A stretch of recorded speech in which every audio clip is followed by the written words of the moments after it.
And welcome, Brandt Butt, to Strong Ambitions podcast. Brandt Butt was a fellow boxer at United Boxing Club. He was actually a good mentor for me when he was there. I always aspired to learn from him.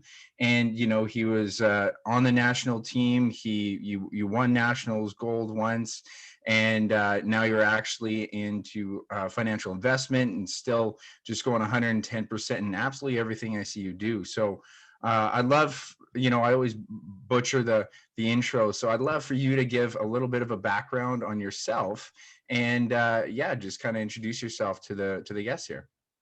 Yeah, I mean, I think you summed up most of it there. But yes, Brandt Butt, I was a former competitive athlete at the United Boxing Club, where I was able to win multiple provincial championships, and then move on to winning a Canadian championship and competing with both the junior national team and the Canadian national team, which allowed me the opportunity to travel with the sport, travel with Team Canada, and see some really, really cool places across the world while also representing my country, which was always a big dream of mine that I don't even think as a kid I ever thought I would be able to do that. But as boxing, the sport ultimately, again, another sport that when I was younger, didn't necessarily see myself getting into, but I did, and it took off, and was able to really experience some cool things along the way. As you referenced, no longer a athlete now. I'm involved with the competitive team and working with some of the future athletes at United Boxing Club. But outside of my time volunteering with the club, I spend most of my time in my business along with my partners, which is Endeavour Wealth Management. We are a investment management and financial planning firm that works with various business owners, various professionals, dentists, doctors, lawyers, and essentially we're their hub, we're their go-to when they're facing any kind of financial situations that they need advice and help on, and guidance on. So that's where I am today, and so excited to be here. Thanks to Rylan for having me on. Yeah, awesome. Great intro. And it is kind of a cool story how you came from it. So I'd like to take a step back as just to the start. And, that's a big decision for a youth to make. I was always fascinated with it, boxing when I was younger, especially I was a little chubby kid. So you want to defend yourself, right? And you kind of get into fitness, but it also is that little element of self-defense. But what made you dive right into it and make that your sport? Yeah, I mean, there's an we'll get into kind of the real answer, but as a kid, I watched the Rocky movies, and I used to. I remember having a pair of boxing gloves playing that I got bought from Walmart, the little red Everlast ones, and kind of hot watching the movies and hopping around in my bed and punching the air and stuff like that, pretending I was a famous boxer, heavyweight champ at the time in my head, anyways. Um, but for most of my life, I spent it playing competitive soccer, which I really enjoyed. I excelled at as well. A little bit of hockey as well. Wasn't as good at hockey as I was at soccer. I played as a goaltender in that sport, which was I enjoyed as well. Like, I had a lot of fun in both sports. In high school, however, is when I first kind of stepped foot into a boxing gym, and it was maybe not necessarily to be able to defend myself. I got myself in a situation as a young boy that I think a lot of boys end up in, where I ended up in a fight at a school, and ultimately um, I lost the fight. And for me, it was one of these experiences. There were people watching, there was friends watching, and it really for my ego and my self confidence at the time felt really crappy to kind of go through that. And the feelings and like I said, the kind of dent on my confidence and how it made me feel, how powerless it made me feel. uh, Boxing was a way that I saw that I could never feel that way again. I could allow myself to never feel that way again, that I could learn how to fight and learn how to defend myself, and never feel like I did at age 16 there in front of my friends, when I kind of got, we'll just say, little beat up. But don't. I originally got into the sport to kind of be able to fight people, because now it was like this fuel of I wanted to be tough because I felt like I wasn't tough and I was embarrassed.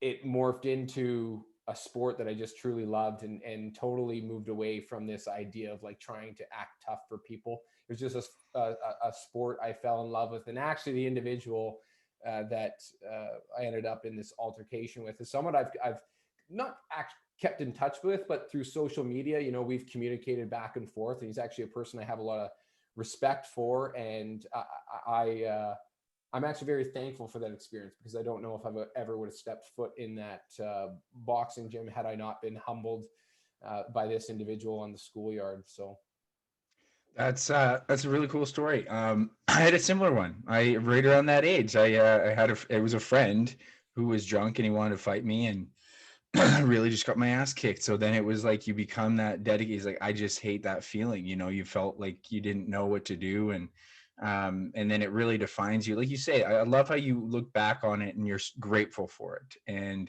you're able to move forward with new character, right? yeah, I don't recommend anyone going out and getting into fights and starting their boxing career. If you're interested in a sport that can make you feel confident uh, and just, you know, feel like you're in control and have an ability that if ever you were in trouble, that you are confident in yourself, you know, just like any martial art, jiu-jitsu, karate, anything, this self-confidence that you can get from it. But yeah, don't recommend going out and picking fights on schoolyards as your initial step to getting into boxing. And if you're doing that, I'd recommend just get into the boxing gym where you can do it and everyone's safe, and it's a lot more fun that way. Yeah, absolutely. I always like that was the thing that I found was interesting is I didn't even like the idea of street fighting because it's not really fair. You don't know if like I've seen guys fish hook people and stuff like that. Mhm. It's like, hey, let's just go in the ring, pretty simple rules, hands and just fists. So I love that part of boxing. Now, when you were going through this and you started to develop it, a lot of kids get interested in this sport, right? We've seen people go in and out of the gym. What made it like your sport, and where do you think some of the influences were that you were like, I'm going to be one of the best like people in the country? Well, I think anything I've ever kind of applied myself to and wanted to do, I'm stubborn, and I want to get to I want to get to a point where I'm good at what I'm trying to do anyways, to a point where sometimes it's a little bit of a curse, but um, yeah, like I think for the first several years I was still chasing that feeling of like having some power and not feeling powerless, and so I really wanted to excel.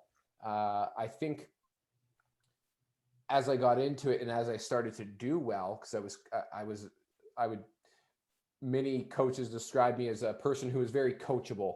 I was coachable. I was never a natural fighter. I really didn't like getting punched in the face at all, which is actually, I think, one of the ingredients that allowed me to do so well, because I hated getting hit. So it was like, you better learn how to not get hit. And one of the ways to not get hit is to not get hit or just hit the other person. So I think initially it was me still chasing this self-confidence, this feeling of power, or not being powerless. And then slowly it morphed into, wait a second, I'm good at this sport. I'm having a lot of fun. There was a point in time where I no longer necessarily felt powerless, and I felt confident. And at that point, it was less about proving something to people where, I want them to think I'm tough and can handle myself. And it just turned into, this sport is so beautiful and I love it and I'm good at it. And then from there, it was like, well, why not try to take it as far as you can possibly take it? Yeah, absolutely. Like very similar story to Ryan, where it's, once you start seeing that feedback and staying dedicated to it, and then you're like, wait, this is something. And sometimes it doesn't occur to an athlete until they give themselves time to really prove it to themselves, right? Now, Yeah. with that, but this is kind of something I really like to understand, because you had even said at the start, like you really want to be good and stubborn at something. And I'm just curious where you think you kind of develop that character trait, because so many people will get involved in this sport and they don't realize how much of a commitment it is. and like how did that mindset kind of help you overcome this laziness, kind of concept that we end up, challenge with ourselves every day when it comes to trying to apply to this sport? Yeah, you learn quickly that boxing is just tough. One of the things I think is so beautiful in the sport, and what I enjoyed so much, is that you will encounter these situations where like these kind of metaphorical life situations. They say you get knocked down, you get up again, type of thing. I mean, you don't actually have to get knocked down, but there's points in boxing, whether it's in sparring or in the actual fight, where again your back's literally against the ropes in these situations, and the fight may not be going your way, uh, and you get this. It's very much this character development, this what is inside of you that's going to get you out of this situation. How are you? You're in a bad situation. You can either run, hide, crumble, or you can continue fighting and kind of fight back. And I really love that element of the sport, that it kind of showed you what you were made of. And in that, I mean, it's a sport where you're fighting. So the training side of things, for me, it was motivating, because you knew, like, you didn't want to be in those bad situations, and you knew that when you stepped foot in the ring, that person across from you was going to do everything in their ability to basically end the fight as soon as possible. If you crawl into a corner and it's over in 10 seconds, they're going to do that. If it's a minute, they're coming for you, and you have to stand your ground, and you have to fight, no matter how good you're doing initially or how bad you're doing initially. You're going to have to fight, and it forces you to kind of face these conflicts and face these challenges, which again, it was a very, when I look back, I don't think I even knew it then, that this is what I enjoyed. I mean, it has the elements of the adrenaline rush, which, if you're an adrenaline junkie like myself, I've always, I've done the bungee jumping, I've done the jumping out of planes, all these things. I enjoy that anticipation, that intensity of it. But looking back, I think what's beautiful about the sport is it taught me a lot of what I have inside of me, and what I'm made of. Yeah, that's beautiful. Yeah, and that's a biggest thing from the sport is I love the whole concept that people say that your biggest challenge is yourself. It's the man in the mirror, right? It's how you're able to push yourself. I always tell people it isn't so much about fighting another person. It's fighting all these instincts that make it hard to fight that person, right? Because like you said, you didn't like to get hit. So then you had to be okay with it. And then you had to actually fight them, be better at defense, and push yourself. And like you say, that feeling of having your back actually against the ropes completely changes your perception of what you're capable of. And so Yeah. with that being said, I would love to hear, what are some big moments when you were growing in this sport that really changed your perception in a positive way, whether it be a battle or something like that, an influence? What were some big moments that kind of highlight your career? In the sport itself? Yeah. Well, there's a couple. So the first would have been, well, I would say fight number one. That's a very intense fight. You've never done this before.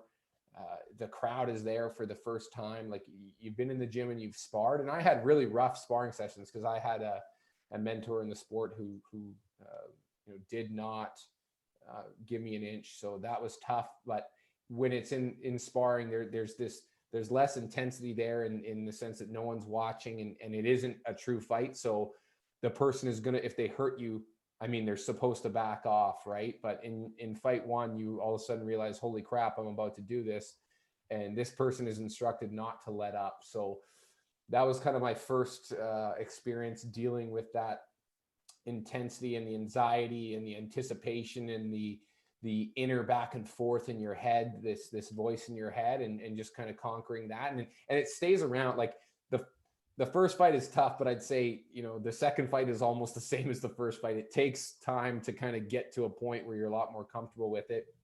The next one would have been my first experience at nationals, which was back in 2007. I was 16, 17 years old. It was like, actually, this nationals was going to be held at the Canada Winter Games. Now they split it. The Canada Winter Games is its own competition, and the nationals is its own competition. But at the time, the Canada Winter Games was your nationals as an athlete. And so we were up in the Yukon you know, you got cameras there, TSN, Russ Amber, 16, 17 years old. So it's amplified again. Other young athletes, like any games are coming to watch you. Boxing was a big draw because everyone else's competitions took place during the day, where the boxing was in the evening. So there was a lot of athletes who would come check out what amateur boxing is all about. And you're seeing, that was my first time. And it's funny, I remember this as a soccer athlete, but competing at nationals.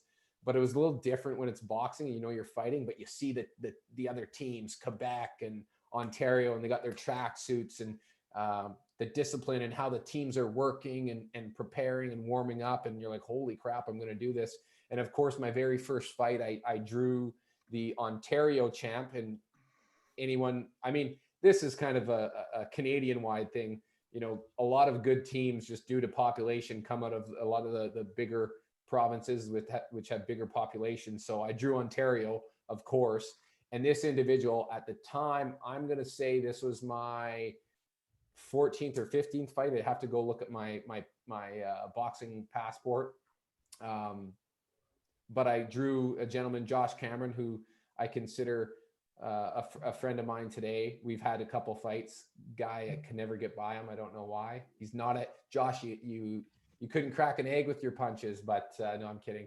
Yeah, he's not a big puncher. He's a skilled boxer, and but he was the opponent I drew, and he had 100 fights at the time. So that was another experience for me where, again, the emotions and intensity around it, and the obstacle I was about to face was huge. I ended up having a really good fight with Josh, and he got up early on points, and then I was actually able to battle back and make it a very, very close fight in round 3 or 4, within a couple points. And I remember, again, at the time I was playing competitive soccer, so my father was my coach. I played premier soccer for many, many years, and after I lost this fight, and I remember calling my dad. I don't know if it was that night or the next day. It was probably that night. But I decided at that point I was going to become a one sport athlete, and that this is what I wanted to do. I got in there with one of the best in the country. I only had, 14, 15 fights, and he had 100. And it was like, no, you belong here. You competed and you were close. So Josh ended up going on to win the gold medal, beating Mikhail Zuski, who is a very high level pro, to continuing his journey as an athlete today. So that was kind of number 2. Number 3, I ended up, my first fight representing Canada was, again, very similar experience. Now you travel overseas along with your Ontario guys and your Quebec guys, and you kind of feel a part of the group. And then we're over in England, and we're about to compete against the English national team. Again, much bigger population. They've produced a lot more probably world champion boxers than Canada ever has. So again, there was an experience there. And I remember I won my first fight.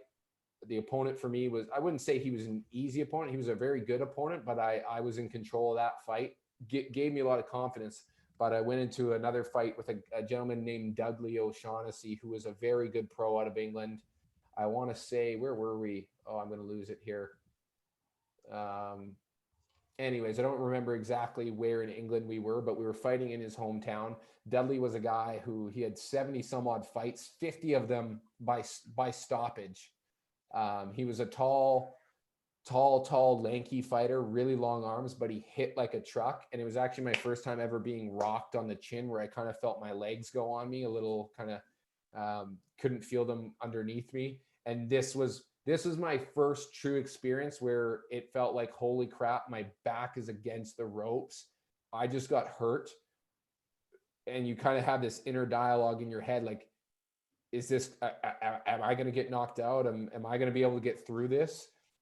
And you have a couple choices. You kind of relax and let him take it on you and get stopped, have the ref come in, which you see in the sport from time to time, or you can fight back. And Dudley kind of whooped me for rounds 1 and 2. And round 3 or 4, I just decided, I'm going to fight, and ended up just pressing forward, turning. It was the most intense scrap of my entire career. I've never had a slugfest like this, but I ended up coming back and winning, I think by 2 points. I was down 8 or 10 after I think I was maybe down 8 points after round 2. It was a 4-round fight. I was within 2 after the 3rd round. And then the 4th round, I obviously won the round by 4 points and finished the fight by 2 points and it was a very close fight. Could have gone, honestly, you could have given it to Dudley. You could have given it to me, but it wasn't really about the result, though it's nice to get the W. We all want the W, but it was really the true, your back is against the ropes. What are you going to do? That I felt very accomplished and very proud of myself with. And then the last one was, this was a very much an out of body experience. Again, same thing, international. I'm now in Venezuela. Won my first fight against Ecuador. And my next fight up is against the Cuban member. I'm in a weight class above my normal weight class because I was struggling making weight. So the Canadian team actually sent 2 of us. I moved up a weight alongside Mikkel Zuski. We got put on opposite sides of the bracket. So the only way for us to fight was if we ended up meeting in the finals. But so I was up a weight class. My second fight was against the Cuban, who was the 2008 Olympic silver medalist. And we were fighting in 2009 or 10. So this is a year or 2 after he had won the silver medal. So for me, I knew I was about to be in probably one of the toughest fights of my life, probably the best fighter I had faced to that point. At this point, I'd had some international experience and a lot more bouts, so I was a lot more comfortable with that facing the unknown. But I'd say that day of preparation, the feeling inside of me that I had to kind of just recognize but set aside was the most intense of the feelings that I had felt. I was just better able to cope with it, I think, than in some of those previous bouts. And for me, it was a very out of body experience. When I got in that ring, I just let kind of autopilot take over. We had a very tight bout. We ended up tying on points. And then they do what at the time in the point system, they did what's called a count back. I won't get into the details of it, but then I lost by 1 point on a count back. So extremely close fight. I mean, to the Cubans' credit, these guys, they fight hundreds of fights throughout the year.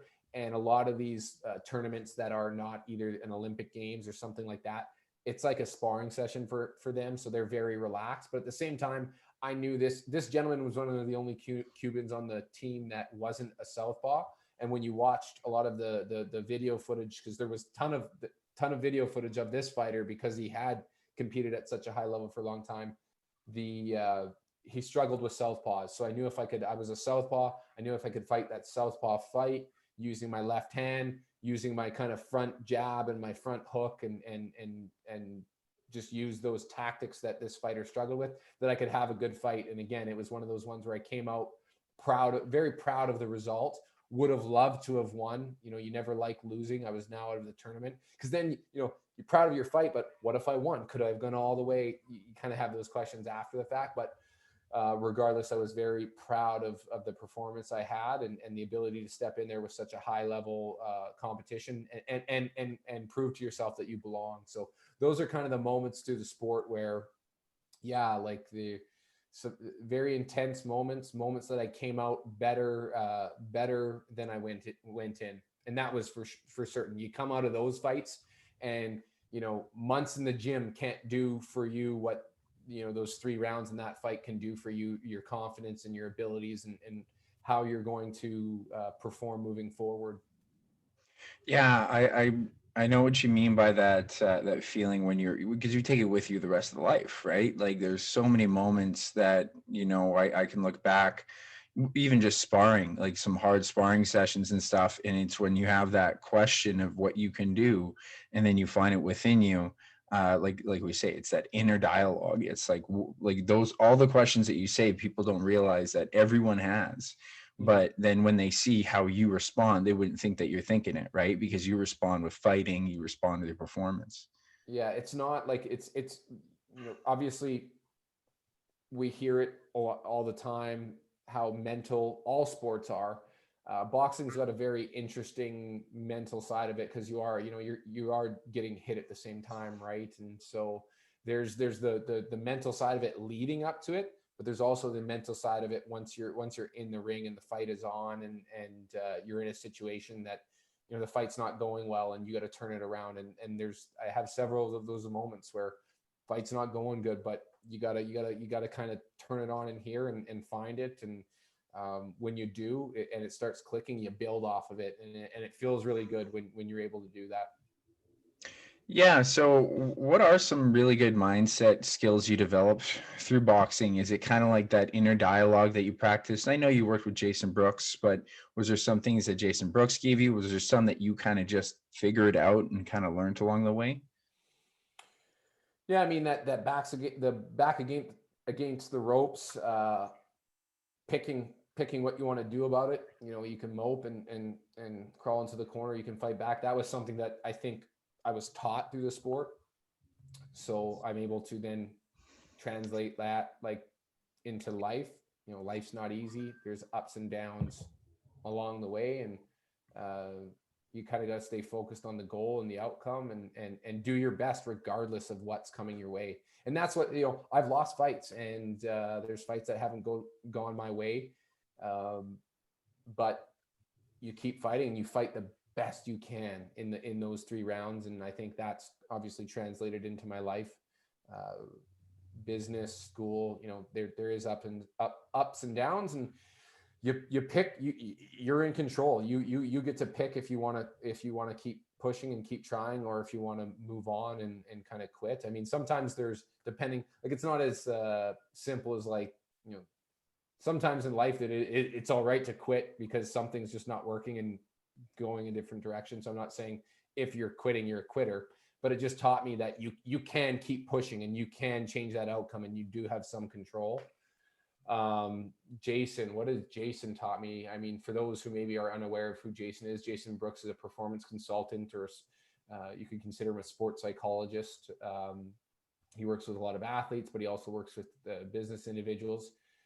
I mean, he taught me a lot of things about more around the preparation. I think I taught myself how to get out of those bad situations, but the lead up to make sure that you're getting, as you get closer to that, your moment under the spotlights leading up to that, what's your preparation like? Are you preparing to the best of your abilities? Are you prepared to step in that ring and feel and have your mind be as clear and as focused as it can be? Because if it is, you're in a much better position to have a good fight. So you know, he taught me some strategies on you know, visualization and visualizing. We did a lot of work on how do you want to feel.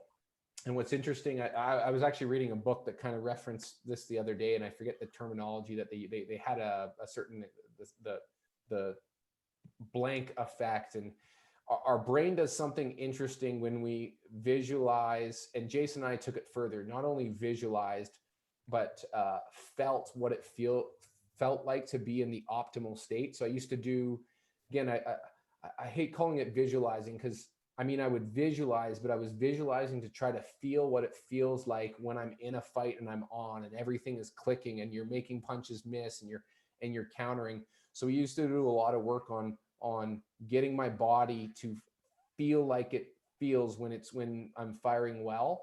And the idea was, the more that you can get your mind thinking about those feelings and evoking those feelings, the more your body's just going to naturally, when you get into the ring, want to push you towards that optimal state, because you've been there so many times before in your mind. So we did a lot of that work. You know, there's self-doubt stuff that there's a lot of self-doubt when you're preparing for a big fight. Inner dialogue, even in the gym. Am I ready? Am I fit enough? I have an injury. Am I, you know, going to be able to perform to the best of my abilities, even though I have this injury? Oh, is this injury going to lose me the fight? Did I do enough conditioning wise? And so no matter how hard you work, some of that can creep in. And so Jason and I did a lot of like weighing your fears. You know, what are you scared of, and why are you scared of that? So a lot of times is, well, I'm scared of, you know, getting knocked out. Well, Brandt, have you been knocked out before? No. How many fights have you been in? You know, 60, 70, 80. Interesting. Well, why are you so scared of getting knocked out if you haven't been knocked out? You've done this 60, 70 times. You're like, I don't really know. So we did a lot of this weighing the fear to help reduce that negative talk in your head, and just allow you every day you're getting in the gym and working towards your goal without that inner voice kind of holding you back. The inner voice can come a lot when you have a bad training session. I remember having sparring sessions where I'm getting ready for a big competition. I got in the ring and I just let someone that I know isn't as good as me, that I am the better fighter 99 times out of the 100 sparring sessions, but this sparring session, they got the best of me. Now you're going home, driving home, going, that's not the competition you're going to face. They're going to be better than that. You're not ready. You're not good enough. But the reality is, sports are sports, and you have off days. You have days that don't go your way. And so Jason and I developed it's Jason's, and I'm sure he, through his studies, probably learned some of these techniques and tactics through other people as well. But pardon my language, it was the find it, fix it, fuck it. So have a bad sparring session or a bad training session. Find out, what did you do wrong? Ask your coach, or if you're in a position where you're able to assess that yourself, find out what went wrong. Go through your head or with your coach, fix it. What are the things that need to be done in order to not have that problem happen again? So fix it, find it, fix it, and fuck it. When you leave those doors, it's over. It's done. As long as you found it, you worked on in your mind how to fix it. When you leave and you go home at night, it's done. You don't get to think about that till you come to the gym the next day. Because that energy on your rest days, if you're worrying and you're having that self-dialogue all the time, it takes its toll. Just like if you were training all the time, if you trained 8 hours a day, your body's going to crumble. Well, if you're always in your own head, your mind is going to crumble. And so that was a very powerful technique for me to learn from Jason, that again, you can apply it to anything that you're doing in life. Something doesn't go as planned, figure out what went wrong, figure out a way that you can make sure that it doesn't go wrong again, and then forget about it. And I do a lot of meditation today, not like, I wouldn't call, I'm not reading on, I use an app is what I'd say, but I do it regularly. And what you learn in meditation, in our life, we worry about these things, or worry about things that have happened, worry about things that we've said.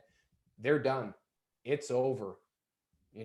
Find it, fix it, fuck it, move on. So that's something that I still apply to or at least try to apply to my life today as best as I can. You're not always perfect. You're not going to be perfect, but those are definitely some of the things that have helped me, or that I've learned in the sport, that I now continue to use day to day in my life.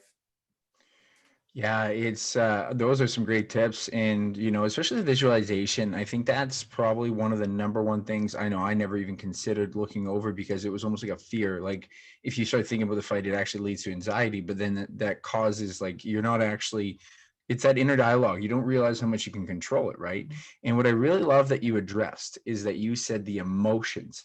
It's not just visualizing. It's so different. It's actually like such a meditative state of, how does it feel inside? Because then you're actually feeling it. And that's a much different state. And like you say, you want your body to get you there, but you got to actually find the emotions of that state, not just to imagine yourself kicking ass, because that's like 99% of us when we're shadow boxing and hitting the bag. It's like we're invincible.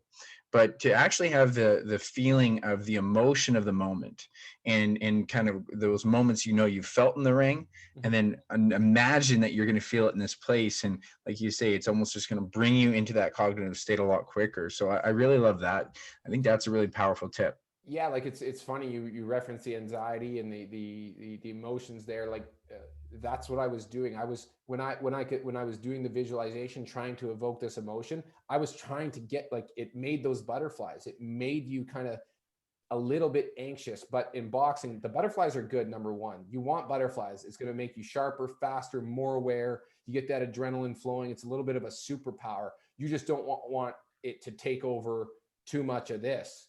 But yeah, the visualization was to make me feel those butterflies, but then feel those butterflies and feel on and feel yourself countering the punches and smooth and being untouchable, making them miss, and feeling that all alongside those butterflies. And again, it's just going to, in boxing, it's going to bring you closer to that state when it starts happening. Your body's going to naturally go on autopilot and go, oh, I know this feeling, and I know what I do when this feeling arises. It's I counter, I hit, I move, all those things in the ring. Yeah, and that's something like I said, I wish I would have had, because if you're too, like, the butterfly conversation is so important for fighters, because you're going to experience it. It's like, it's so, unless you're literally at the point, like you say, with those Cubans and stuff like that, where guys have had 300 some fights, and it's like, well, it probably does feel like a sparring match, so they're probably not going to have many butterflies. But when you're at, a novice level, you can't even sparring, you get butterflies, right? Yeah.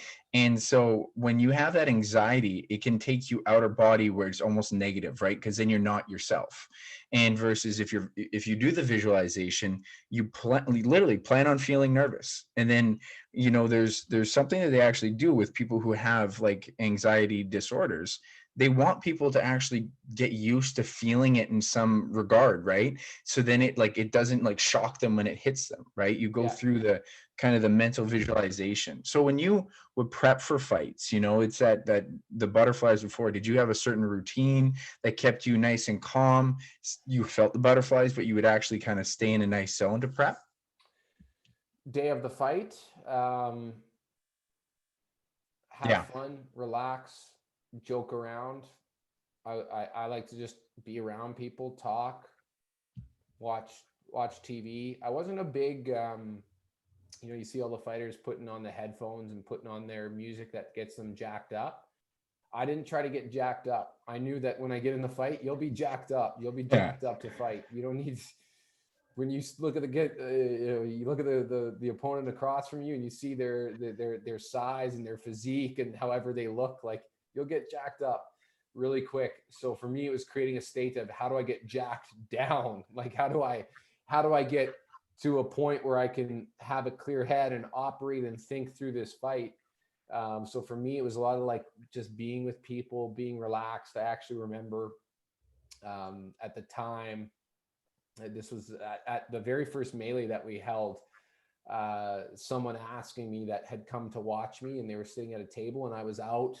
The fights were on and I was the main event. So I guess they didn't expect to see me. They had this idea that, oh, Brandt's going to be in the back and he's focusing. And I was like, I didn't need to sit on a chair by myself and have no one talk to me to get focused. That wasn't me. Everyone's a little different, or people can be a lot different. But for me, that wasn't where I wanted to be. I wanted to feel as normal as possible. So kind of going through the venue, saying hi to people before the fight, hearing them wish me luck, and joking around with them before the fight, joking around with athletes, joking around with coaches, things like that. That's what made me feel comfortable. And as I said, instead of trying to get jacked up, I was trying to get jacked down, just bring it down. There's Chael Sonnen, UFC fighter. I remember him on, I forget which kind of tough season it was, the Ultimate Fighter season it was, but he talked about when we get in the ring, it's like think of a 2x4. If you had a 2x4 on the ground and you had to balance and walk across the 2x4, you'd probably do it as an athlete. You'd probably do it pretty easy. If we took that same 2x4 and we put it on, let's say, two 12-foot ladders, put that 2x4 down, now walk across that 2x4, it becomes a lot more intense. Same 2x4, a lot more intense. And that was really a really cool kind of analogy to how a fight feels. You've been there before. You've done this before. You've sparred, you've had other fights. How can you, as you approach the competition, how can you got to find a way to take that 2x4 off the ladder and put it on the ground and walk across it. And so that's what I was trying to do always when I was trying to be relaxed and joke around. I was just bringing my 2x4 down as much as I could. Maybe not to the ground. Maybe I was putting it on 4-foot or 5-foot ladders, which is less intimidating than a 12-foot. Yeah. You know what? I love that you said that, because that was same. It's just humor. It's amazing how actually humor, like basically, you know, if you look at it more neurologically, it's a sympathetic nervous system that's about to scream at you because you know you're going into a fight or flight, and then the parasympathetic is to try to be the normal, relaxed state of you. And I found, like, I love that you said humor really quick, because that was absolutely where my head was until like right before the fight. Ryan even had to tell me one time, he was like, "Hey, get ready for the fight, man. Like, we're doing hand pats." Because it would just keep me calm. And I'm like, hey, I know I'm going to turn it on in the ring, because that's what you do in there. So I really love that. I like that you had that kind of like, it's almost like, it's amazing how fast you can bring it down when you use kind of relaxing things, conversations, distractions, honestly, from something you know you're going to go into anyways. I see some people hype up for like an hour before they're even out there. And I'm like, oh, you're going to be exhausted. A lot of And you energy. know that sympathetic nervous system is going to be driven right up because it just Yeah. climbs, right? Yeah, yeah, because when you do start hitting the pads, it starts becoming real. And when you start warming up and start doing the things you need to do, it starts becoming real. So it was a fine balance of, relaxing, and 35, 40 minutes out, light skipping as you get kind of 25 minutes to the pads sharpen up. And that was the time I would still joke between my kind of rounds as I'm relaxing and still have some fun. But when the pads came out, it was time to, now we're sharpening up and there's a job to do and a job to perform. But you're ready, you're ready, your head's ready, your body's ready, let's go. Yeah, I love that. That's really cool. So, what's some other kind of tips you'd be able to give as far as for, novice boxers and stuff, as far as like how to manage, training, and especially like, not training too much? Because one of the things you're challenged with is this no pain, no gain. Because once you get to a certain point in this sport, in a lot of training, it's like, I can do anything. Like, in training, you can beat the shit out of yourself, and it's actually a skill that you develop when it comes to boxing. But then where was that nice in between? And did you ever feel like you had too much fatigue at times? I that's a tough one. I don't think for me, I listen to my body fairly well for a lot of it. Maybe not the physio side. Like, if I could give one tip to novice boxers or any boxer that's looking to compete, it's like, listen to your body, but then also, um, I wasn't disciplined enough in rehabilitation. So, that's a part of training. And so for me, looking back on my career, I wish it was boring to me. I knew, okay, I needed to rest and do these things and take time off sometimes to heal a shoulder or an elbow or a thumb. And I would do that. I would take the time off. I'd go see the physio, get the exercises, take the time off, but then I wouldn't do the exercises. I wouldn't be how I was with my training, the discipline with my training. I didn't show that same discipline with the exercises because it was boring. And a lot of times you get these things from physio and you feel like, what is this even doing? I am grabbing a band and I'm moving it back and forth and I'm doing this. And what is this going to do? How is this getting me any better? Well, you know what? It is. It absolutely is. These people know what they're doing. They go to school for a reason. So for me, slowing down and treating that as training too. If that's what needs to be done, injury prevention as well. You should be. I didn't do enough injury prevention, so that should be a part of your training. If you're failing on that, you're failing in your training. If you're failing in your rehabilitation, you're failing in your training. So rest, stretching, rehabilitation, your boxing workouts, your strength training, your runs, your cardio, these are all elements of your sleep. These are all elements of your training. Treat them all like that. If you want to go as far with the sport as you possibly can, each one of those has to be treated with the same discipline across the board.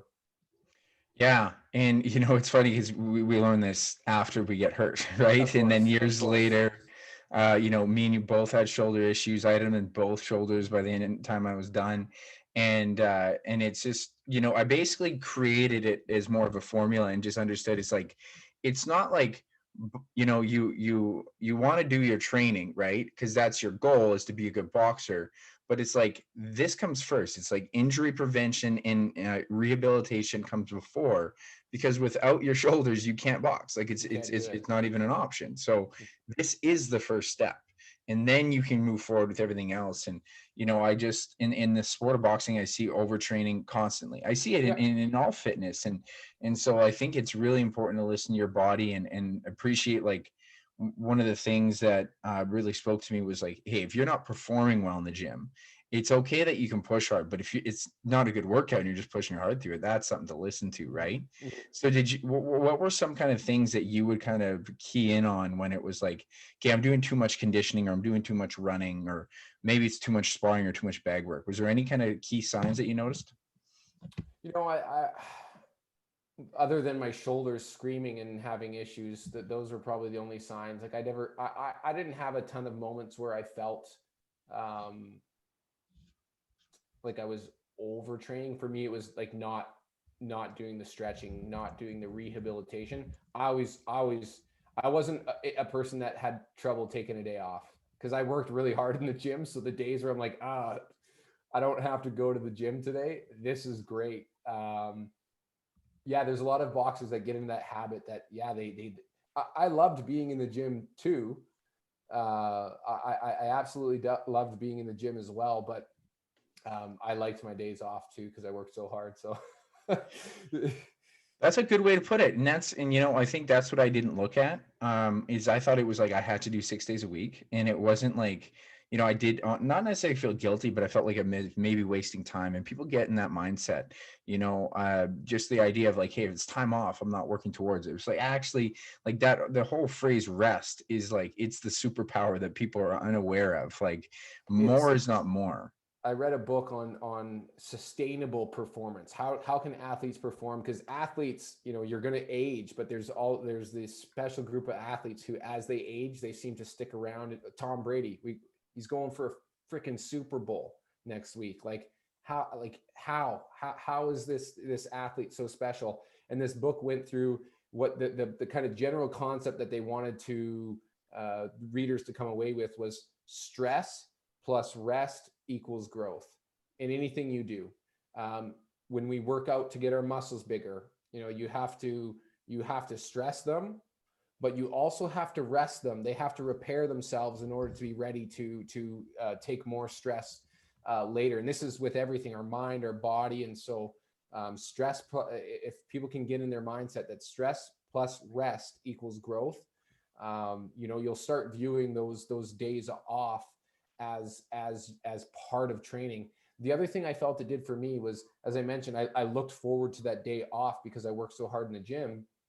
Um, the day off made me more excited to because I might have a tough week of training, like we're in the middle of training camp, and you know, every day is at about a 7, 8, or a 9, or some days a 10, depending.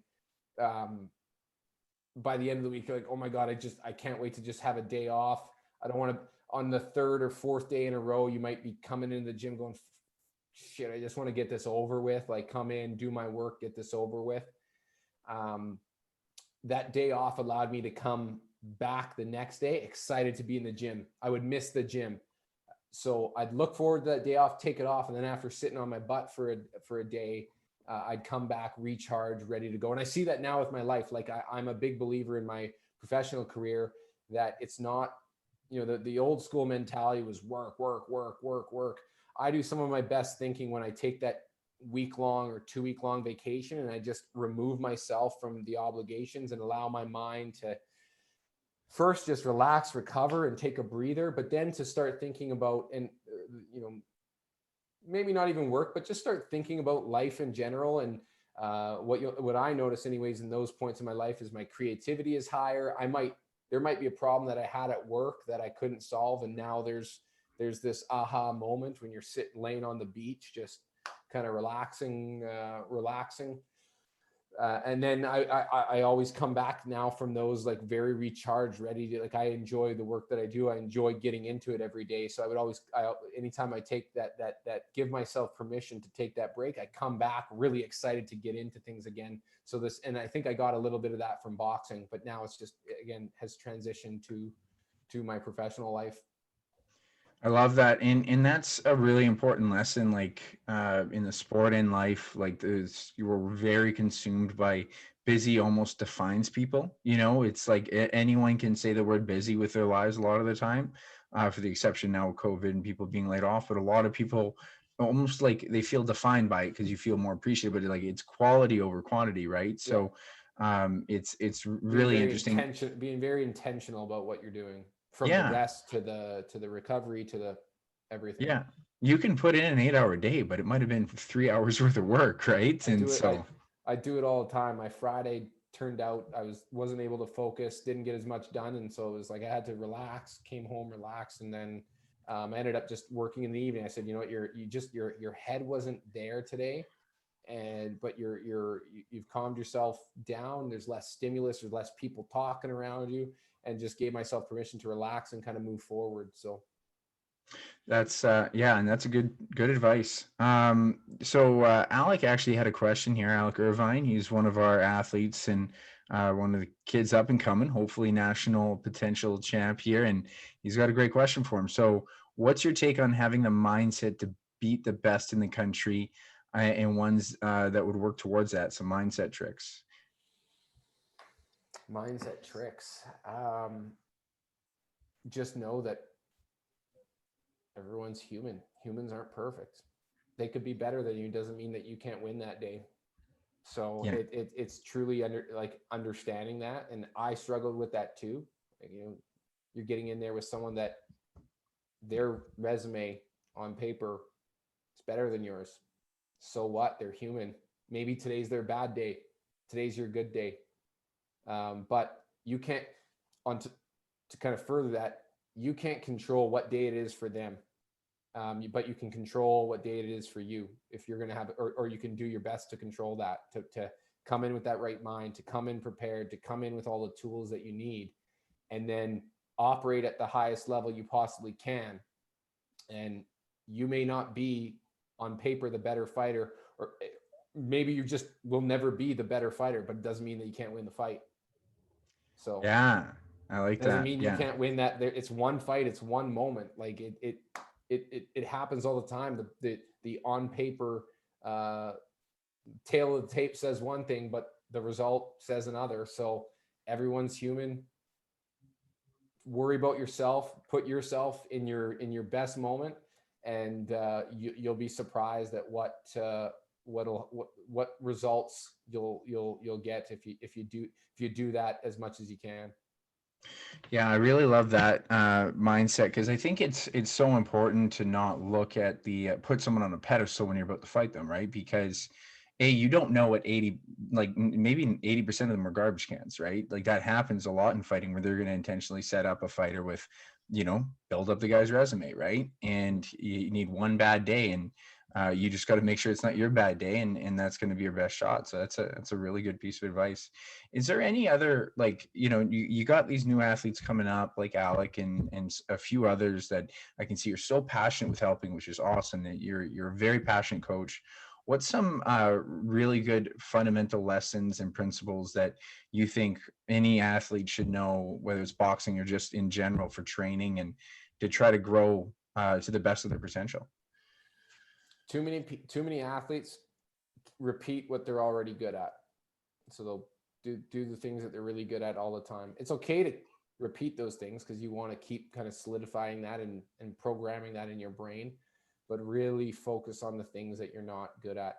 And you may never be the best inside fighter, but you got to know how to inside fight. You got to know that if the fight goes there, that you can handle yourself and then get yourself in a position where you take the fight the direction that you want it to go. But you're not going to have a full fight where you get to use the things that you're good on all the time. It just doesn't work like that. So really focusing on the things that you're not good at, repeat a lot of those, practice those, build those skills, repeat.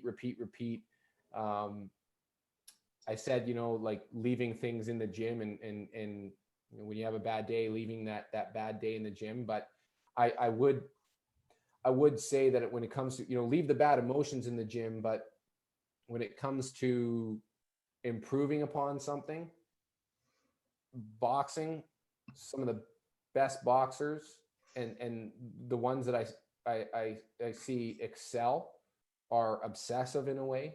Like if you see me in the front of them, like to this day, I can't not look at my reflection. and start doing things and watching things and punching in ways and moving in certain ways. And again, doing that visualization of what do I want to feel like in the ring. Um, the best boxers in the world get quite obsessive. I mean, don't let it ruin your life. Like, if you have work to do, don't go find the closest mirror and like get your work done. But if you have a moment to kind of think things through and do things and practice a punch or practice a slip or practice a combination, do it. Yeah. Do it. But Yeah. do it And with intention. Do it with intention. So don't just, again, back to don't, when you see a reflection, use it as an opportunity to just punch at the things that you're good at and go, oh, look, I'm so good at this. Use it as an opportunity to do the thing that you're working on, that you're trying to get better. And if you do that, you'll see it happen in the gym, and you'll see things improve in the gym. Totally. And I always notice that you're very fundamentals driven for the novices, which is so good. Like, it's amazing how people will kind of learn to jab cross and then they'll just move forward, right? And so I was influenced by JT and Ryan too. So it's like they were so big on, hey, you got to never give up this focus because it's going to help you. And same thing on the inside, like you say, you got to cover all the bases because a fight can be anywhere, right? And get those fundamentals down, be obsessive over them. I really like that. So moving forward with your career and everything like that, yeah, is this, you already kind of alluded to it, your financial investment career, has that really boxing, I imagine, has really helped you with this, especially because you have your own business that you're running now, right? Yeah. Like, myself, I have partners in the business as well. We run a wealth management and financial planning firm. Um, it's helped a lot because in my world, building a business where we're selling an intangible, we're selling ourselves, we're selling that we can do a better job than the person they're currently dealing with. And obviously we believe that we do deliver and do a better job than a lot of the people out there. But to a stranger, when I'm sitting in front of a stranger and asking for a fairly large sum of money, that, hey, bring your investments over to us, and we're going to do this with your corporation, and this sort of tax solution we think will fit and work well with your family and what you're trying to do. These are all intangible things. It's not a product you can touch. It's not I can't give you something physical that you can touch and feel and go, oh, this is actually better than what I'm using. It's an intangible world. So the process and building trust at that level, where we're dealing with people's most intimate part of their life. Money is a very, very intimate and personal thing. So it requires a lot of trust. There's a lot of people, like a lot of the people that I use the word compete. I mean, we're competing, but I don't think of it like that. I think there's enough for everyone, or for all the good advisors and good teams out there to be successful. But in a way, you're competing. But the individuals I'm going up against are in their 40s, 50s, 60s. They've had long careers. They've built relationships with a lot of people that I'm now in touch with, and saying, hey, like, I see some opportunities where we can do things a little different, do things a little better. That's a very big challenge, and it takes the amount of work that you have to put in order to see success from it is more than anything I've encountered just yet. So boxing, I could train for 3-4 months, have a fight, get some success. With the business that we're in, it takes a lot longer. So this mental self-talk of that the back and forth, are you made for this, are you cut out for this, the drive to want to be successful and want to, because like I said in the beginning, anything I put myself into or throw myself at, I want to be I want to be the best at it, or I want to be one of the best at it. I want to be seen as someone who's good at what they do. That, I don't know exactly where that comes. I've kind of thought about that lots myself personally. Like, why do you care about what other people think? I've learned to not care as much, but I still do want to care. Like, I want people to, when my name comes up, yeah, that Brandt Butt, he's an excellent advisor. He's an excellent planner. He's done really good work for us. Our family really trusts him. I do care what my clients think. And I want that. I want people to think positively of me.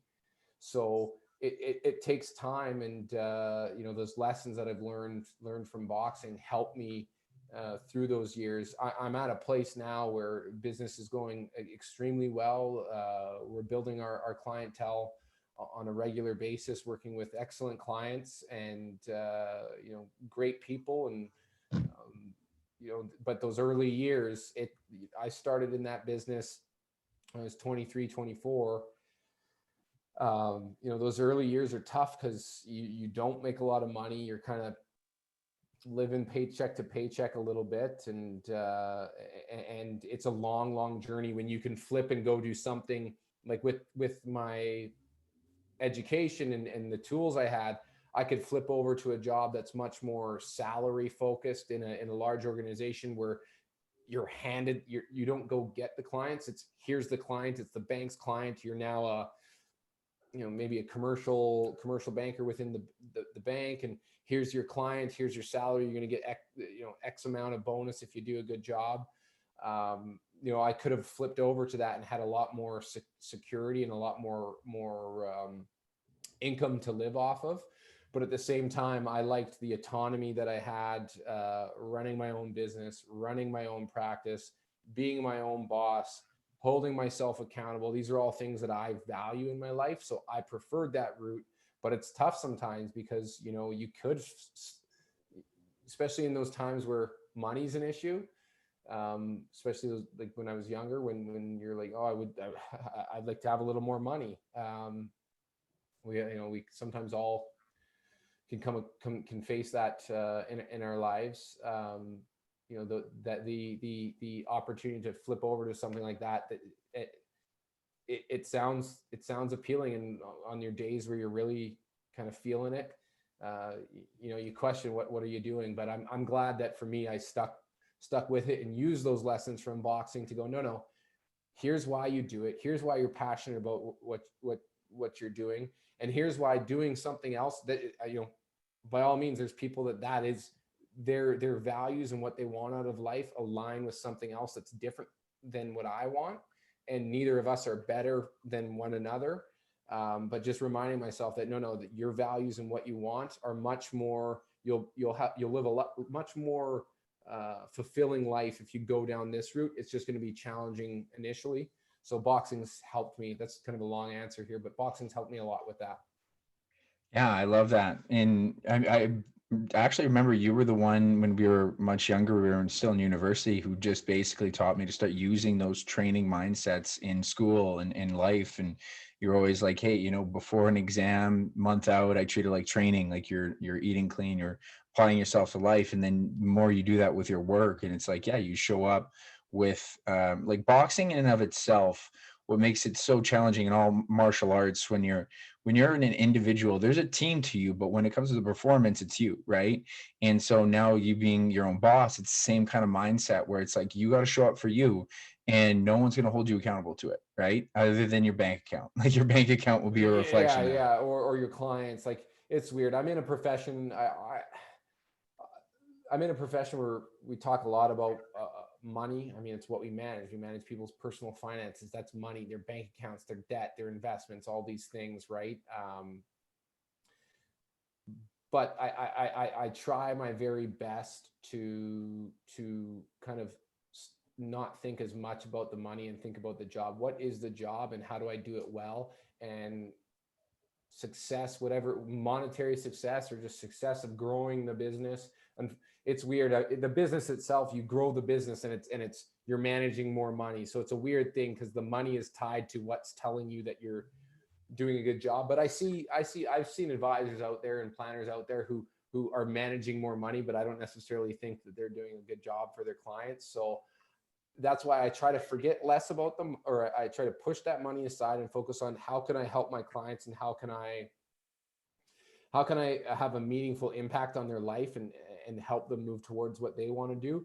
And the other stuff will take care of itself. Don't even concern yourself with that. Focus on doing a good job, and the other stuff will come from it. And I find that better too, because I think if you focus on the money side, you can be successful from a money side of things, but you might not feel very successful in your heart. So for me, it was always important. I don't take it lightly when people place their trust in me. As I mentioned, I want people to say, Brandt Butt is who you want to deal with, because he has your back and he's going to put your interests first. And so for me, I've always made it a focus to make sure that I feel that success here first, and by doing the right thing always, and by working with clients, and let that other stuff, that just happens. Whatever you're doing in life, if it's whatever you're passionate about, just go at it and do it right, and do it the right way, and success will come. And success comes in different ways. And in my business, it is a little bit of, it's attached to these dollar figures, but that's not, every career isn't the same, right? Like, not every career is attached to that. So what is success in your career, and what does that mean to you? And focus on that, focus on the purpose and the why, and the other side of things the other kind of noisy things around that will take care of themselves. Yeah, it's almost like, to use the analogy of training, Ryan Savage always said, the process is the result. And if you get attached to the result of winning or losing, kind of like you had said before, it's like you even said you were fulfilled from the moment that, yeah, it would have been nice to win, but you knew in the moment you came into it, and you were very proud of that. And that's how you kind of apply it to your work, is like, feel like you're involved in the moment. It's not about the result, because the result is an uncontrollable factor. The only controllable factor is how you apply yourself to that client, to your sport, whatever you're doing. And then that's going to yield the best possible outcome anyways. Right. Yep. Yeah. So I don't want to take too Time. much more. Yeah. I don't want to take too much more of your time. You're a busy guy. So I just love to always, because it's a strong ambition podcast. So I want to know, what is your most recent ambition that you're going towards? I'll give you a couple, because I try to break them down in kind of parts of my life. You're a person. I was talking about this the other day with someone. Like, I don't view one of our members, Megan. As you can see, I'm finally got my first haircut back. So Megs does pottery. If you check her out on Instagram, she's a hairstylist as well. She does some wicked pottery. But we were talking, and I view my life as, it's kind of got these silos. I got my professional life, and I got my my personal life, and my family life, and my coaching life. And I don't think I'd be fulfilled if I didn't have all those components. So I kind of have these goals and these ambitions in different silos of my life. So professionally, this year I'm actually working on my CFP. I'm well on my way. There's a number of courses that you have to take to complete it. Your CFP is you become a certified financial planner, which is it's probably the highest accreditation you can get as a financial planner. And at some point, it's going to be industry standard. If you're going to be in this field, you're going to want to have it. So this year I have a couple more courses to finish that will allow me to achieve that accreditation. In the business itself, I mean, I'm always looking to grow the business, continue to build the business, not just with my own clients, but I work very closely with my partners on growing our business and bringing in more advisors and more people that are helping their clients the same way that we view it. So we look forward to kind of growing the business itself, and having new advisors join our mission to kind of be more in the wealth management industry, kind of raise the standards and raise the quality of advice out there. So professionally working on that. I picked up golf last summer. I'll kind of explain why. It's kind of a cliche sport for the financial advisor, but I have a lot of friends who enjoy it, and I was never very good at it. And they asked me to go all the time, and I always used to say, I hate golf. I don't like golf. Too much time. Don't really enjoy it. When in reality, I actually did kind of enjoy getting out. Like, there was times when I was younger, getting out and being outside. And if you're playing all right, it was pretty fun. You got to spend some quality time with people you cared about. But as I got older and the ego kind of took hold, I didn't like being bad. I didn't like being bad at it. So I use it as a crutch. I don't like golf. I don't want to spend time doing it. It's a waste of time. And at last summer, I just decided, you know what?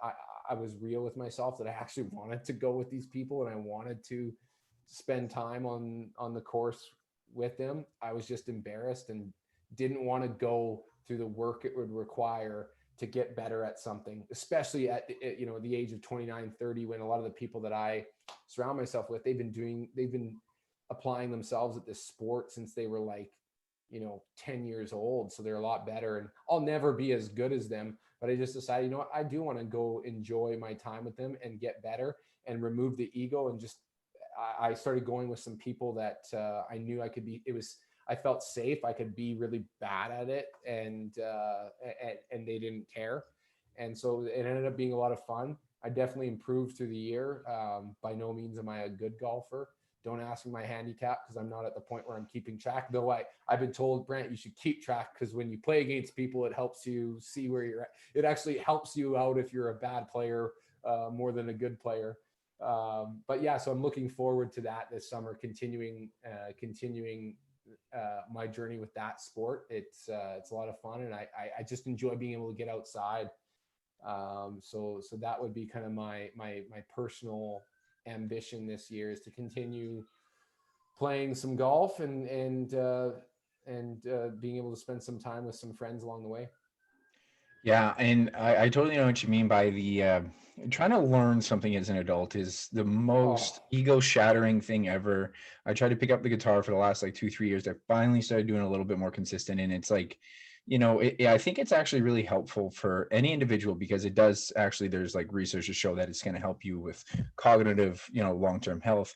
But on top of that, like as a coach, it's like so important, because it's like I got to remember what that stage was like. You know, I got to remember what it was like when I didn't know how to use my hips, and it's like yeah, it's such a good ego blow that you know, you just dumb it down, and then it's also really exciting when you see the growth at such yeah. a, you know, because you get that little peak when you're getting good at something, and so you don't feel the advancements, but you can feel advanced, and you just have to get through that really, you know, it's the shitty start, right? Yeah, oh yeah. The start is probably the toughest, but with golf, so I've been told, and what I'm learning is that it is a very up and down sport. Hmm. The inconsistencies, and a very mental sport, different than boxing for sure. But yeah, looking forward to my journey with that, and having something new to you know, I've been good at boxing for so long. Yeah, you forget what it's like to work towards something that you're not good at, and it can be a lot of fun when you start seeing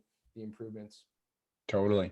I actually I always have this thing about golf, and it's I always say it shouldn't be an individual sport, it should be a team sport. And it should always be like kind of, it's called the Texas Scramble version. Yeah. So you have like two or Oh, three people that actually that's the better way to play it. I love when it's a team, because you can always team. at least, you know, you have a bad shot, you can hop in and contribute with your good shots. And yeah, no, Every one in I prefer it four. that way too. My ego stays up here the whole time. Yeah, We're doing good. yeah. What's this, guys? We're like -1. All right, Yeah, we're doing yeah. great today. That's the only time I'm keeping track for sure. All For right, Brent. sure. Well, this is awesome. I really appreciate it. Definitely gonna have you on again. I got more stories I want to get from you when it comes to your boxing experience. I think I learned a lot. I think everyone listening learned a lot. So thanks a lot for joining today. Appreciate it, Rylan. Glad I Yeah. could hop on here. And hi to all the, I see Bavik, Robin, Alec. Thanks for tuning in, guys. And don't hesitate to plug your business there. Where can they find you? Yeah, endeavorwealth.ca. That's where you'll find us. We got lots of good information. We write a regular blog on personal finance and investing, and what I'm very proud of is our blog is not one of these outsourced blogs where someone's writing anything from, you know, some marketing team that doesn't actually know what, you know, necessarily what they're talking about, and they're just regurgitating information from online. Ours is all our thoughts. Me along with my colleagues write these every week around, you know, how we think about planning and investing. So yeah, check us out, endeavorwealth.ca. Awesome. Thanks again, Brent. Take care.